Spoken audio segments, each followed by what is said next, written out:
Here we go again. Kumusta mga Chuki? Andito naman tayo at maggugupit. May isa naman tayong customer na nagre-request ng gupit ng low pitch ang gustong gupit. Ito ay tawagin ngayon ay Compador fade, pero low pitch lang at with angel. Yan, at uumpisan natin ang ating paggugupit. Kung napapansin nyo, dinadaan-dahan lang natin muna at kukortehan natin ng kanyang noo. Gusto niya may lining, malinis, linisin ng kanyang noo. Kaya yan, lilinya natin. Dahan-dahan lang muna tayo dito mga joking para naman magkwentuhan muna tayo. Kumbaga sa kwentong barbero muna tayo. At habang nagugupit tayo, kukwentuhan muna ko kayo kung paano tayo simula maggupit para naman may iba naman ang ating kwento. Nag-umpisa tayo maggupit nung edad ko ay 17 years old. Nagugupit-gupit na tayo sa mga kapitbahay. Kumbaga, sinimula natin praktisan yung mga bata nung kamag-anak, kapitbahay. Yun ang ating pinagmulan ng pag-practice maggupit.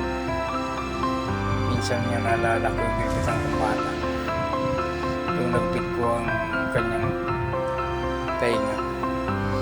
At naahit ko yung gilid niya na dumugod, umiyak at parang na-trauma yung bata. Hindi na sa akin nagpapagupit, pero ngayong batang yun malaki na ngayon at may asawa na nga, pero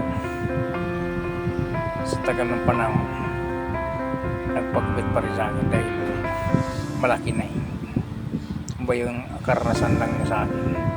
Nagpitan ko kanyang tainga at na dumugo ang kanyang lolo nung nag-ahit ako sa kanya. Ganun pa man, tuloy pa rin yung pag-practice natin. Sa katagalan, natuto na rin at namasukan. Kwento ko pala sa inyo. Sa dami ko rin pa ng karanasan na namasukan na trabaho. Pumasok din kasi tayong hardinero o guarding boy sa Bulacan. Naging bakery boy. Yun ang mga nadaan natin at iba pa. Ang hirap maging bakery boy, lalo kung hornero ka nakakatoka. Isipin mo, gigising ka ng madaling araw, kasarapan ng tulog. Sisimulan mo magluto ng tinapay mga banda alas 3 ng madaling araw, matatapos ka mga alas 7 ng umaga o higit pa. Kaya yung experience na yun ng nagbago sa isip ko na dapat paghanap pa ng ibang racket or pagkakitaan. Dahil pag hindi ka nag-isip ng ibang pagkakitaan, kung mananatili ka lang doon sa trabaho mo, ako lang hindi mahirapan. Kaya kailangan natin diskarte. Kaya nga yung sasabi kong diskarte o diploma, para sa akin diskarte na lang, kasi wala naman akong diploma yun na lang ang atin ang diskarte. Kaya kailangan natin dumiskarte para mabuhay tayo sa araw-araw at makasurvive. Salamat pala sa industriya ng barbero, kaya napasok ko to.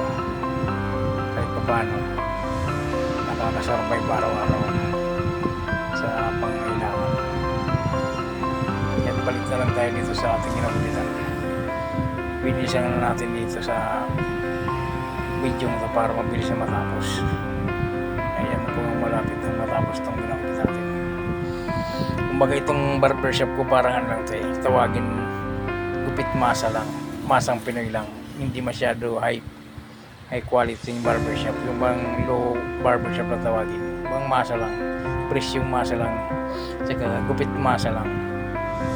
Kumbaga pangmasang Pinoy lang tong aking style na paggugupit. Hindi katulad sa ibang barbershop na parang mga high class na, parang mga pang-Amerikang datingan. May mga shampoo. Ito sa atin, tubig lang ginagamit natin para pang-style lang. Kasi alam ko, pag na to maliligo rin to eh. Kung apply natin to ng pomade or ano, matatanggal din. Kaya yan lang. Ganyan lang kasimple ang ating gupitan. Kumbaga, gupit Pinoy lang. Maraming salamat sa mga suki natin na nagpapagupit araw-araw. Thank you. Here we go again.